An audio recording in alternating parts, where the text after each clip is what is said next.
perdiendo los cantos de mi pueblo. ¿Qué tal? Bienvenidos a un video más aquí al portal de Tos y Temascalitos.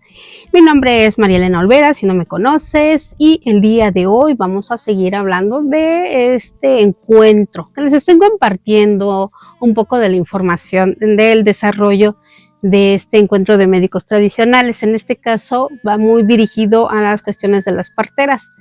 Ustedes saben que ya realicé un video de el encuentro de parteras de toda la República Mexicana que organizó el INPI, que trajo parteras de toda la República Mexicana. En este encuentro quiero mencionarles que estuve hablando con muchas de ellas. Para empezar, en el México antiguo, ustedes saben que la partería tomaba una posición de jerarquía, que era algo muy importante, que se realizaba, digamos. Quien era una partera era como un renombre, una médica con gran posición.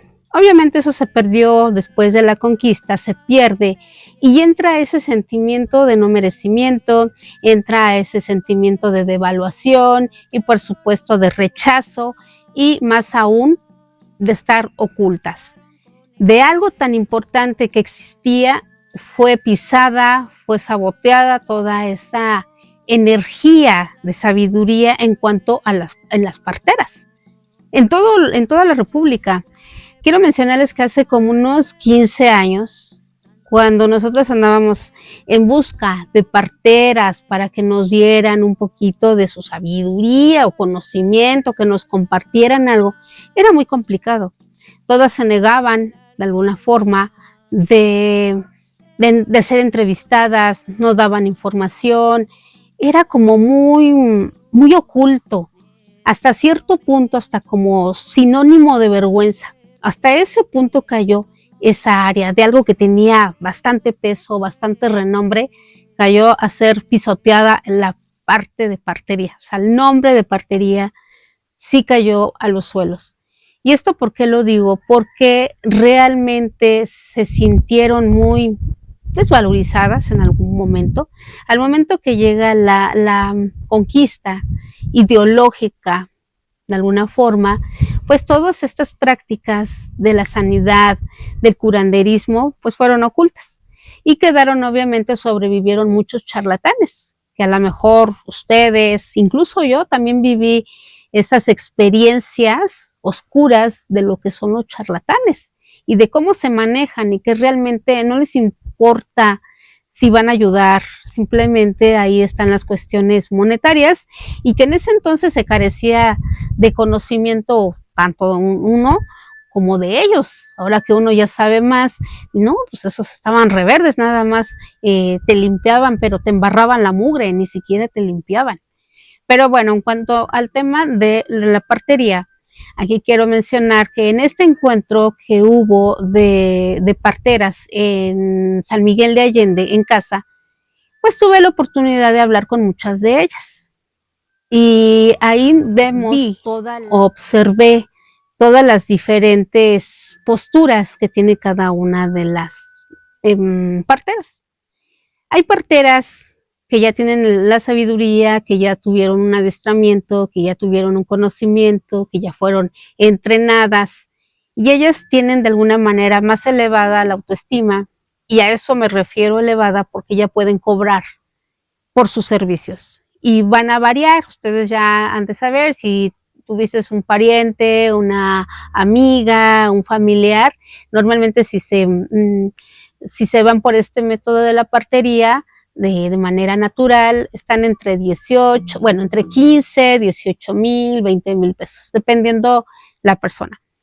Pero aquí en este encuentro había parteras que decían que no cobraban eso, que hay veces, y algunas que cobraban 500 pesos, otras 50 pesos, otras, dice, hay veces que con que ya salga el bebé, me doy por bien servida, o sea, nada. Y otras, pues, no, pues hasta le tengo que cooperar para los pañales. Entonces hablamos de injusticias en cuanto a esa área. que no es reconocida y que incluso no es valorada en la misma comunidad, como para ir con la partera porque es mucho más barato que ir con la clínica. Aquí estamos viendo todas estas desigualdades.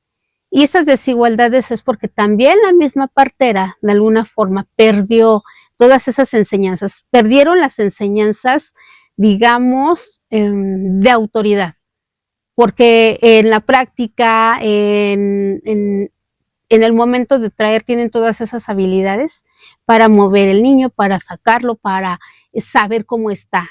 O sea, todo ese ritual está bien, está excelente, pero perdió proporción al momento de no saber cobrar.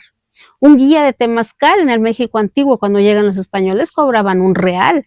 Y antes, que eran llamados sopladores, por supuesto que también tenían una ganancia, pues digamos, financiera. O sea, era algo era algo que se les retribuía de una forma, porque pues obviamente, y eran muy respetados, los guías de temazcal o los sopladores. En cuanto a las parteras, pierden toda esa cosmogonía de todo su poder que tienen y ahora se sienten desvalorizadas. Con que le den 50 pesos está bien. Aquí es donde nos dimos cuenta que hay una gran desigualdad. Y la desigualdad es por la falta de información, de todo ese poder que tienen para traer vida. O sea, realmente una partera, en el México antiguo, pues también tiene que decirle a la pareja, pues no van a traer cualquier cosa. O sea, no es cualquier asunto el que van a traer vida, van a traer un hijo. Una responsabilidad, y que ya lo he mencionado en muchos videos, es una piedra preciosa, o sea, una piedra que tiene que ser pulida. Y antes se pensaba, antes de traer niños a este mundo, porque sabíamos que en este mundo, o en esta tierra plana, como le quieran mencionar, en esta dimensión, solamente es el escenario de una vida que se va a desarrollar y que va a tener retos, y que esos retos tiene que superarlos, y como padres, de alguna manera, era guiarlos de la mejor manera, ustedes ya saben, sacándole su cuenta del tiempo, su cuenta del destino, y saber a lo que se iba a dedicar, y no andar perdido en la vida.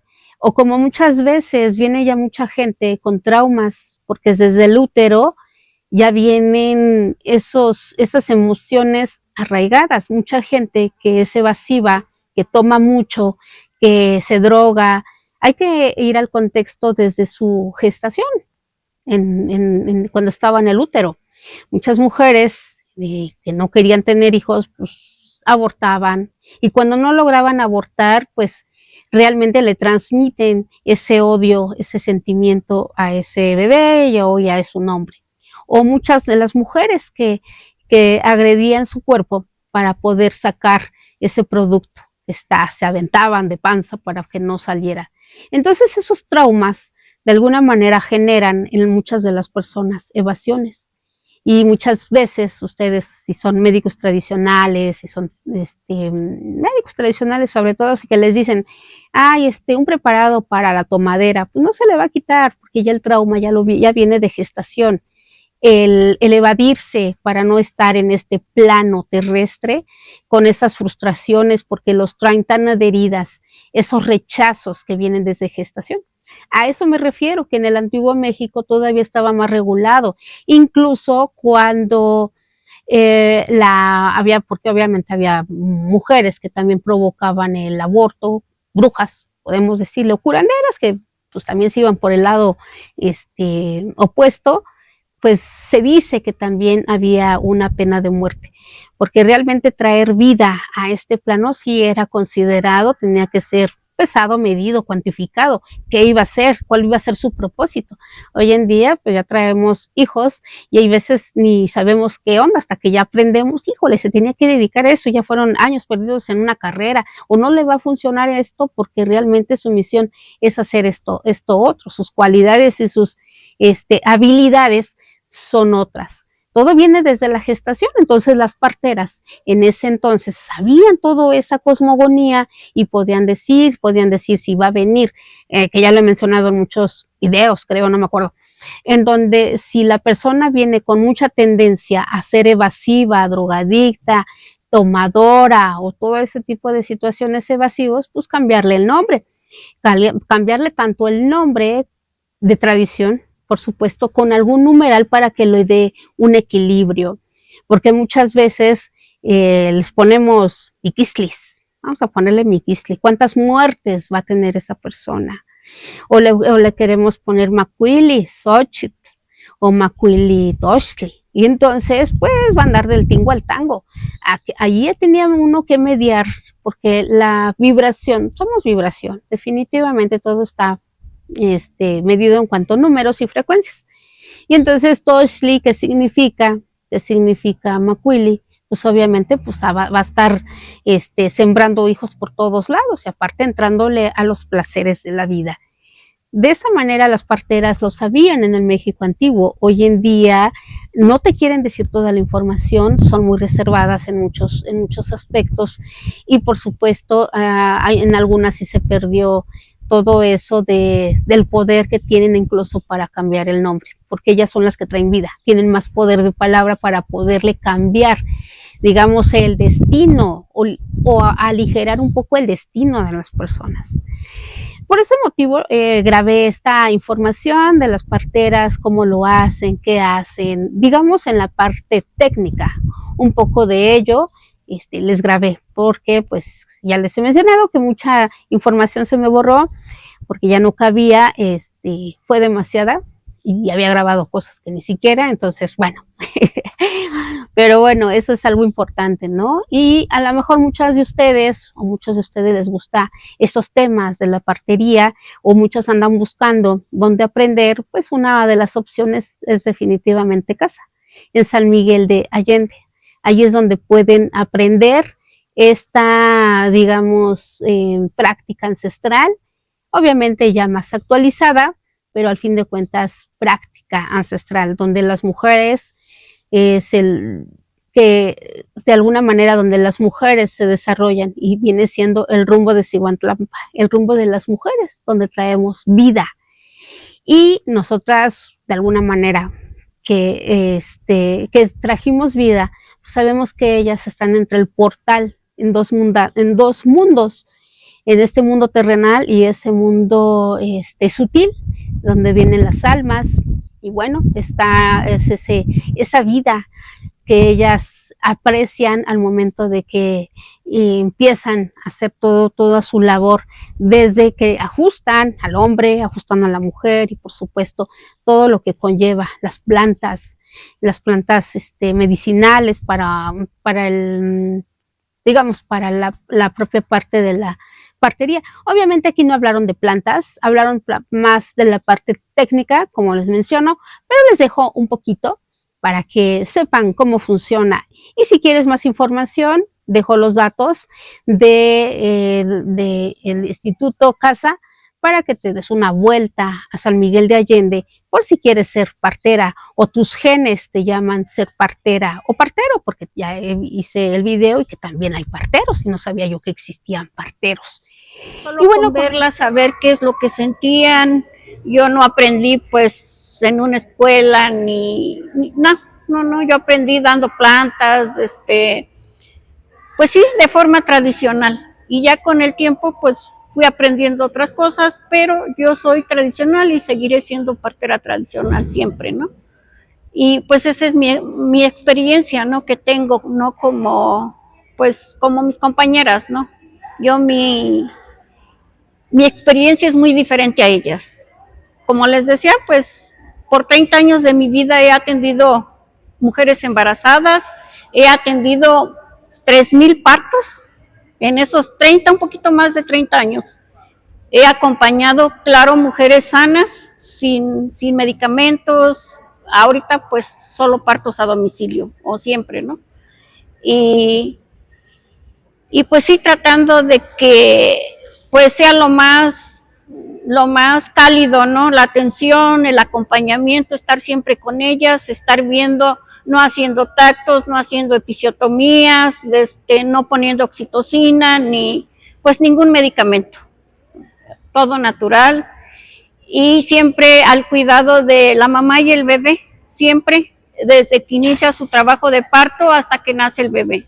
Así puedo durar una semana, ¿no? Y antes de seguir con el video, a mí se me olvida mucho decirles, suscríbanse al canal, dame un buen like, hay veces hasta se me olvida decir el nombre, pero bueno, apóyame con un buen like, compartiendo este video, para que más personas puedan recibir esta información de este material, digamos, de esta creadora de contenido. Y bueno, sigamos viendo el video. Acompañadas, sin forzarlas, sin adelantar los partos y pues siempre tratando el bienestar de ellas y de su bebé. Experiencias diferentes, pero pues para mí mis raíces son esas, ¿no? Soy partera tradicional, aprendí viendo, aprendí pues tocando a las mujeres, tocando ya sabemos, podemos, la cabeza por ejemplo, la podemos pelotear, podemos tocar y podemos hacer esto, ¿no? Ajá, cuando un embarazo no es de término, un embarazo de término, el bebé pues ya está encajado y ya no se puede pelotear. Por eso muchas veces se confunde la cabeza con las pompis porque es lo más duro. Si ya el bebé se metió en la pelvis y fueron sus nalguitas, se va a tocar como si fuera la cabeza. Entonces, no, o sea, ahí también de repente por eso se confunde o nos confundimos, ¿no? Pero cuando no, pues podemos tocar la cabecita, va a pelotear, vamos a tocar la espalda, todo es lo más duro. Siempre decimos, el bebé, el dorso es derecho o izquierdo, el dorso es la espalda, ¿no? Y escuchamos el corazón de ese lado, siempre lo vamos a escuchar de ese lado. Por ejemplo, un bebé que está pélvico, sentado, o sea, sentado, que decimos pélvico de nalgas, que tenga las nalgas acá, siempre la frecuencia la vamos a escuchar acá arriba, nunca la vamos a buscar abajo. ¿Por qué? Por la posición del bebé. Y con esas maniobras es como podemos saber cuándo un bebé está bien y cuándo un bebé no está bien. También medimos un fondo uterino y sabemos cuánto debe de medir un embarazo de término, que no debe de medir más de 35 centímetros su fondo, o sea, de donde es pubis a donde es panza, ¿no? Y de esa manera, va a ser... Va a complicar o va a tener exactamente algún compromiso durante el trabajo de parto. Y también, pues hay bebés que llegan a estar, en vez de estar así atravesados, están así. Sí. Pueden estar, como dice Manolita, primero las pompis, que ese sería el un pélvico. Están primero las pompis, y pues son partos que usualmente se complican o son más complicados y que usualmente ya ahorita no se atienden partos pélvicos. Puede ser podálico cuando los pies, salen los pies. Cuando los pies están así. Yo he visto pacientes con un pie de fuera hasta la rodilla, o sea que se salió una patita. Cuando no hay una forma de trasladarlo, hay que buscar la forma de tocar el otro pie y ver, pues cuando es una urgencia, tratar con maniobras de buscar el otro pie y sacarlo. Ajá, porque si sale solo un pie, nunca va a poder salir. Hay que buscar el otro pie. ¿Cómo? Tocando, o sea, con guantes. Hacer una maniobra, buscar la rodilla, buscar, por ejemplo, buscar esto, si está así, si ya tiene uno de fuera, pero el otro le quedó así, hay que buscar esto, y ver y tratar de sin lastimarlo, pues sacarlo el otro piecito, porque si no, pues el bebé nunca va a poder salir, se va a quedar atorado ahí, ¿no? Y como decía Tania, ahorita ya no es como exponernos, ¿no? Ahorita es pélvico podálico al hospital. ¿Por qué? Porque ya no nos vamos a arriesgar como antes, ¿no? Que no había la forma, ¿no? De trasladarlo. Ahora ya es hay más, pues sí, más herramientas. Y como les decía, es por el tamaño, la paciencia, ¿no? De cuidarla, de estar con ella, de estarla vigilando, por ejemplo, ahora yo sé hacer tactos y sé decir, no, pues tienes 1 centímetro de dilatación, o tienes 2, o tienes 3, depende cómo va abriendo el cuello, hasta que llegas a 10. Pero antes las parteras, por ejemplo, mi abuela, ella nunca supo hacer un tacto. ella solo veía y ella decía que la forma de saber que ya iban a hacer el bebé era por el flujo, o sea, cómo estaba ya saliendo, o si se le rompía la fuente, o si, pero nunca, yo cuando estuve aprendiendo de ella nunca supe hacer un tacto, o sea, era solo viendo. Viendo la paciente. Y por ejemplo ahora pues yo puedo ver también a las embarazadas y decir, no, pues esta embarazada está así y así, ¿no? En el hospital es como cada 4 horas o cada 3 horas pasa el Ahora interno. lo bueno de ser partera y de que ya pues se va aprendiendo, ¿no? Con la práctica. Antes pues no teníamos nada de eso, era solo, yo veía a mi abuela que ella solo veía y me decía, tráeme esto otro, porque ya van a hacer, pero nada más. Ahora pues es muy, Ahora ya la tecnología. y afortunadamente pues yo aprendí también, ¿no? A todo Nosotros eso. como parteras pues hacemos lo que es el contacto piel con piel. Aquí es muy difícil que salgan por aquí porque está muy duro, pero cuando nace el bebé, o sea, cuando nace ya el bebé por la vagina, lo que hacemos no es cortarle rápidamente el cordón, sino lo ponemos encima de su mamá y lo dejamos ahí. Esos minutos son muy importantes. Y por ejemplo lo ponemos en el pecho y que la mamá lo abrace. Antes de cortar, la placenta sigue adentro. O sea, esa no la movemos ni la jalamos, nada. Solamente tenemos checando al bebé, pues que esté bien, lo limpiamos. Tampoco lo aspiramos con perillas si no es necesario. O sea, no es como meterle y órale, no. Lo ponemos de ladito y ya vemos si llora muy fuerte, si no necesita sacarle flemas con perilla. Y lo dejamos, por ejemplo, así, en el pecho, pegado. Y estamos tocando. Tocamos el cordón. Si el cordón deja de latir, ya no le pasa oxígeno. Pero si el cordón puede durar hasta 1 minuto fuera y todavía está pulsando, ¿no? Son las últimas células madres. Entonces, ese bebé está recibiendo oxígeno y sangre todavía de la placenta que está dentro. Y tampoco, por ejemplo, ya cuando eso pasa, pues cortamos. No hacemos el corte ahí directamente, sí, sino dejamos que salga la placenta y lo. Por ejemplo, hay papás que hacen ceremonia a su bebé cuando nace, lo sacamos con todo y su placenta, lo ponemos en una sábana con flores, y el papá corta el cordón y agradece a Dios, depende de sus creencias. Yo atendí unos que eran santeros, entonces depende, le piden a todos, a lo que ellos creen y ellos cortan y ya, pero se hace todo, se hace todo como tratamos, ¿no? De que sea lo más, por eso decimos que es un parto acompañado, porque yo, por ejemplo, yo solo atiendo mujeres acompañadas por su pareja, por su mamá o por su hermana o por con quien ellas digan, ¿no? No mujeres solas que no, pues sí, que no nadie las ve, que nadie, ahí su familia ve cómo está pasando. Pero los abuelos